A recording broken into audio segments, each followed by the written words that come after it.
کہ اس کے علاوہ کسی کو بھی نہ پوچھو، اور اپنے والدین کے ساتھ اچھا سلوک کرو۔ اگر تیرے سامنے ان میں سے ایک یا دونوں بڑھاپے کو پہنچے تو انہیں اف تک نہ کہو۔ حضرات محترم، مگر یہ آج افسوس ہے ان اولاد پر جو والدین کے ساتھ اچھے برتاؤ کے بجائے انہیں گھر سے نکالنا، تکلیفیں دینا اور ان کے ساتھ دیگر غیر اخلاقی باتوں کا مظاہرہ کرنا اپنا معمول بنا لیا ہوگا۔ حضرات محترم، یہ جان لے کہ نہ باپ کی زیادتی کا بدلہ اس کے بیٹے سے لیا جائے اور نہ بیٹے کی زیادتی کا بدلہ اس کے باپ سے لیا جائے۔ حضرات محترم،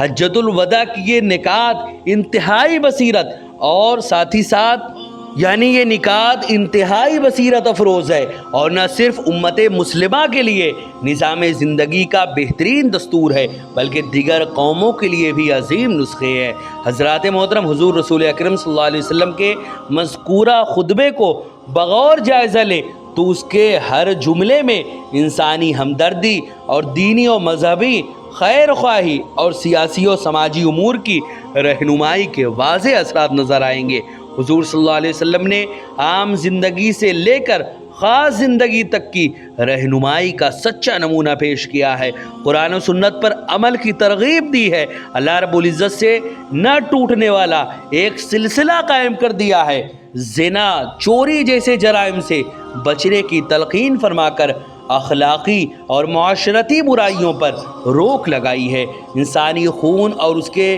مال و اسباب اور اس کی عزت و آبرو کو قابل احترام قرار دے کر ملک و معاشرے میں پیدا ہونے والے فتنہ و فساد سے انسان کو تحفظ عطا کیا ہے، ساتھ ہی بڑی خوبی سے آپسی تعاون، محبت و ہمدردی، اقربا اور غربا پروری کا جذبہ دل میں بٹھایا ہے، پھر یہ کہہ کر کہ ہر شخص انفرادی طور پر اپنے اپنے عمل کا ذمہ دار ہے، اجتماعی طرز معاشرت کا اعلیٰ نمونہ بھی پیش کیا ہے۔ حضرات محترم،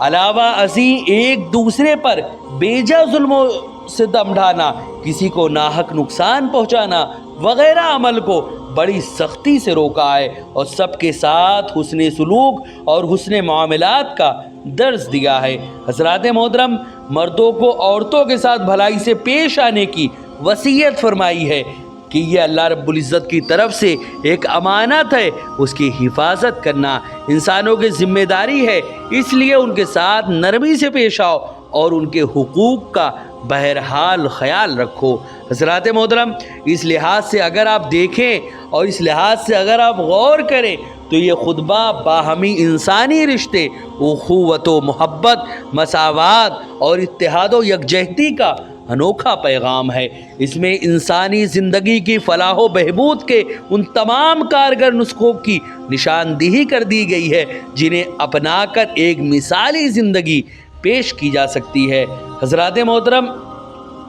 لیکن اب سوال یہ پیدا ہوتا ہے کہ محض یہ کہہ دینا کافی ہے کہ حضور صلی اللہ علیہ وسلم نے اسوہ حسنہ کا مکمل نچوڑ حجۃ الوداع کے خطبے میں پیش کیا ہے اور اپنے ماننے والوں کے لیے بہترین نمونہ چھوڑا ہے کہ اپنے تو اپنے، اگر اسے غیر بھی اپنا لے تو زندگی کے ہر موڑ پر کامیابی حاصل کر سکتا ہے۔ حضرات محترم، زندگی کے تمام شعبوں میں یہ تو ہر کوئی کہتا ہے کہ حجۃ الوداع کا خطبہ پوری انسانیت کی فلاح و صلاح کا ضامن ہے، مگر کسی نے کبھی یہ بھی سوچا ہے کہ مسلمان اپنی زندگی میں اس خطبے کو کتنی اہمیت دے رہا ہے، اس کی زندگی اس خطبے سے کس قدر میل کھا رہی ہے؟ اگر نہیں اور ہرگز نہیں تو اب صرف یہ نہ کہا جائے کہ حجۃ الوداع انسانی حیات کا نمونہ ہے، بلکہ اس کو اپنا کر اس کا عملی نمونہ پیش کیا جائے، ورنہ انسان سب کچھ تو ہو سکتا ہے، ایک سچا اور پکا مسلمان نہیں ہو سکتا۔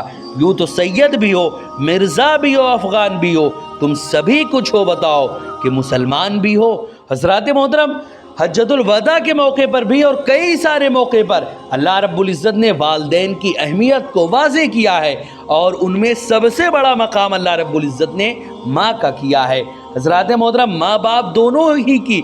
عظمت و رفعت اپنے اپنے جگہ پر اپنے اپنے مقام پہ ہے۔ اگر ایک ماں 9 مہینے اپنے بچے کو پیٹ میں رکھ کر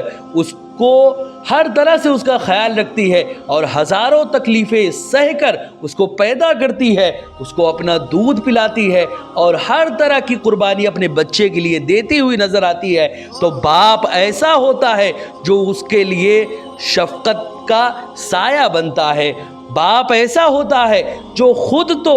بغیر کسی سامان کے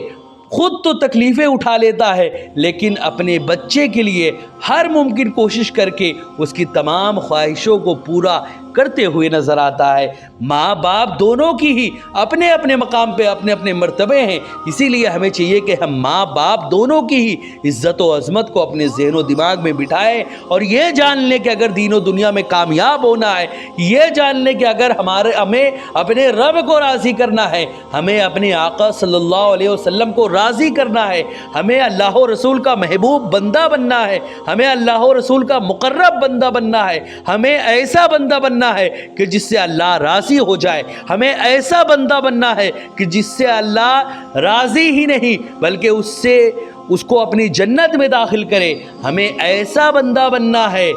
کہ اللہ ہم سے راضی رہے اور ہم اللہ سے راضی رہے، تو ہمیں اپنے والدین کی خدمت کرنی چاہیے، جیسے اللہ رب العزت کے محبوب حضور صلی اللہ علیہ وسلم نے فرمایا کہ وَلَا تَقُلْ لَهُمَا اُفٍّ، ان کو اف تک مت کہنا۔ سوچیں آپ کہ جب اللہ رب العزت نے والدین کے لیے اف تک کہنے کو منع کیا، تو جو لوگ اپنے والدین کو اپنے گھر سے نکالتے ہیں، بیوی کا